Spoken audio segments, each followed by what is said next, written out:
দেখো, social media যেহেতু রয়েছি, চারিদিকে ফলো রাখতে হয়, অটোমেটিকলি চলে আসে ইনফরমেশন। তো সেইভাবে রাখতেও হয়। তো কিছু কিছু ব্যাপারে না ভীষণ খারাপ লাগে। তো সেই জিনিসগুলো যতই অ্যাভয়েড করতে চেষ্টা করি, সেগুলো মনে হয় যেন এর অ্যান্সার দেওয়াই উচিত। না দিলে এরা আমাকে মানে এতটা নিচে নামাচ্ছে, এতটা ভুল বুঝছে। তো সেই জায়গায় এটা মাঝে মধ্যে বলারও খুব প্রয়োজন। তো মানুষ তো নানান রকমের আছে পৃথিবীতে। কেউ বুঝেও অবুঝের ভান করে থাকে। তো তাদেরকে একটু না বললেও হয় না। তো ব্যাপার হচ্ছে, এই কন্ট্রোভার্সি থেকে যতই দূরে সরতে চাইছি না কেন, ততই আমাকে আরো জাপটে ধরছে। কপালে আছে, এই কন্ট্রোভার্সির শিকার হয়েছি। তো সেটা আমি কাউকেই দোষ দিচ্ছি না, দোষটা আমার নিজেকেই দিচ্ছি, নিজের কপালকেই দিচ্ছি। তো এবার এর থেকে তো পালানো তো সম্ভব নয়। ভিডিওগুলোও দেখছো কিছুদিন, একদম ক্লিন ভিডিও দিচ্ছি। তো তাতেও শান্তি নেই। এই যে কোথা থেকে উড়ে আসলো এক আধা পাগলা, তার গার্লফ্রেন্ড তাকে ছেড়ে চলে গেছে, সেই দুঃখে আমাকে এর মধ্যে জড়িয়ে দিল। আর সেই নিয়ে শুরু হয়ে গেল ওয়াইটিতে একেবারে ঝড় আমাকে নিয়ে। কোনো প্রুফ নেই, কিচ্ছু নেই, কন্টিনিউ ওটা নিয়ে জল ঘোলা হয়ে যাচ্ছে।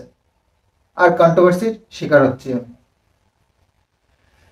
তো তার মধ্যে দেখো, মানুষ পৃথিবীতে প্রচুর মানে অনেক রকমের আছে।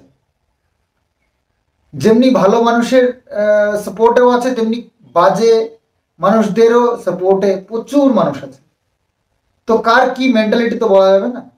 এক একজনের চিন্তা ভাবনার দিক আলাদা, এক একজন এক এক রকম ভাবে চিন্তা করে। তো সেই জায়গায় অনেকের অনেককে ভালো মানুষটাকেও খারাপ মনে হয়, আবার অনেককে খারাপ মানুষটাকেও ভালো মনে হয়। তো চিন্তা ভাবনার ধরন এক একজনের এক এক রকম। তো সে জায়গায় দাঁড়িয়ে আমাকে কিছু কমেন্টসে অ্যাটাক করছে যে আমার সাথে কারোর কারোর যখন নাম জড়াচ্ছে, তখন তাদের মোটামুটি এই কন্ট্রোভার্সিতে এসে এই কন্ট্রোভার্সি চ্যানেলগুলো তাকে ধুয়ে দিচ্ছে, যা তা করে বলছে। বিশেষ করে মেয়েগুলোকে এত বাজে বাজে ভাবে অ্যাটাক করছে। তো এই কথাগুলো উঠছে, তখন না ভীষণ খারাপ লাগে, নিজের কাছে নিজেকেই ছোট লাগে যে কোনো প্রুফ নেই, কিছু নেই, আমার নামে একজনের সাথে জুড়ে দিল। কোনো প্রুফ নেই, কে একজন কি কোথা থেকে উঠে এসে কি বলে দিল তাই নিয়ে এদেরকে যে অ্যাটাক করছে। তো সেখানে আমি কিছু বলছি না, তো এখানেই আমাকে দোষী প্রমাণিত করা হচ্ছে যে আমি কিছু বলছি না। তো একবার ভেবে দেখো, আমি একেই তো চারিদিক দিয়ে ফেসে রয়েছি, কেস খামারি, ঝামেলা গন্ড এইটার মধ্যে ফেসে রয়েছে। এর মধ্যে এইসব নিয়ে যদি আমি আলোচনা করতে যাই, আমার ফ্যামিলি আছে, আমার ছোট ছেলেটা রয়েছে, তাদেরও তো চিন্তা করতে হবে আমাকে, নাকি? এখন কে কি উড়ে এসে জুড়ে বসে ওটা কিছু বলে দিল। তো মেয়েটা নাকি চ্যানেল খুলেছে একটা, তো সেই চ্যানেলটা যে খুলেছে সেখানে কে কি বলছে সেটা আমার দায়?